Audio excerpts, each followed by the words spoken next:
Welcome to September, the 9th month. The principle of the 9th step is justice.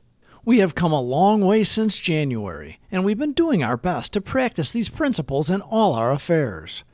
We are on a healthy journey of proactive discovery, where we don't regret the past because we take responsibility for what we did when we hurt others, and pray to not do them again moving forward. We bring balance and healing to the relationships that were harmed by our past behavior. Life's adventure can now open up new, formerly unimaginable possibilities. We're going to start with the Serenity Prayer, and then we'll go into the daily reflections. If you or someone you know are questioning yourselves about whether or not you're an alcoholic or whether they are an alcoholic or drug addict, reach out. We can help you. You don't have to do it alone. God, grant me the serenity to accept the things I cannot change, courage to change the things I can, and the wisdom to know the difference. Grant me patience with the struggles that take time, and appreciation for all that I have, tolerance of those with different struggles, and the strength to get up and try again, one day at a time. September 23rd. I was an exception. He, Bill W., said to me, gently and simply, "Do you think that you are one of us?" Alcoholics Anonymous, page 413, 3rd edition. During my drinking life, I was convinced I was an exception. I thought I was beyond petty requirements and had the right to be excused. I never realized that the dark counterbalance of my attitude was the constant feeling that I did not belong. At first in Alcoholics Anonymous, I identified with others only as an alcoholic.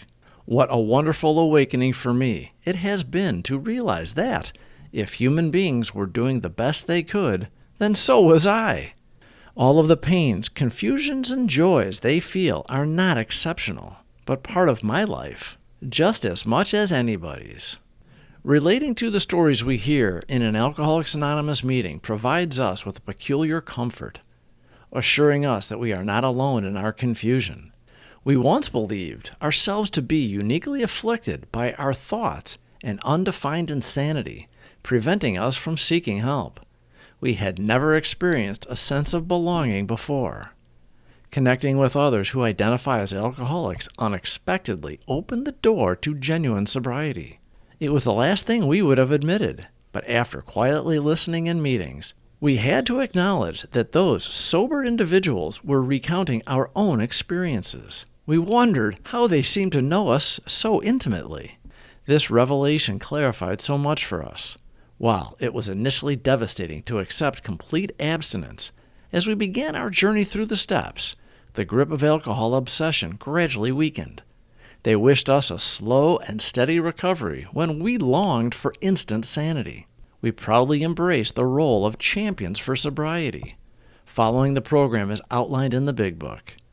We apply the principles of the steps to our lives, not with the intention of recruiting or promoting the program, but simply by living as sober and giving individuals. This naturally attracts those who are seeking a solution. Our past, filled with both magical and tragic thinking, has been replaced by a more optimistic outlook on today and tomorrow. We used to see ourselves as heroes in every situation, believing we possessed magical powers that shielded us from the consequences of our unhealthy lifestyles. These supposed superpowers were part of our delusion. We were ordinary alcoholics, much like many other unfortunate souls. Through working the steps and accepting ourselves as we are, we humbly acknowledge that we are no better and no worse than anyone else. We have found our proper place and are content with it. Being sober entails more than mere abstinence from alcohol. It signifies a new way of thinking and behaving, a fresh attitude toward life. The central fact of our lives today is the absolute certainty that our Creator has entered into our hearts and lives in a way which is indeed miraculous.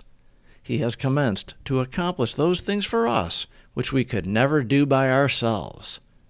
We have a common illness, alcoholism, and we have a common solution, the spiritual awakening accomplished by applying the steps in our lives on the daily. September 23rd. I was an exception. He, Bill W., said to me, gently and simply, "Do you think that you are one of us?"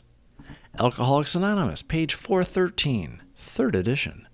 During my drinking life, I was convinced I was an exception. I thought I was beyond petty requirements and had the right to be excused.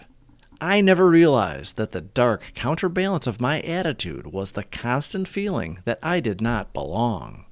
At first in Alcoholics Anonymous, I identified with others only as an alcoholic. What a wonderful awakening for me it has been to realize that, if human beings were doing the best they could, then so was I. All of the pains, confusions, and joys they feel are not exceptional, but part of my life, just as much as anybody's. Please subscribe for more videos. Thank you for watching.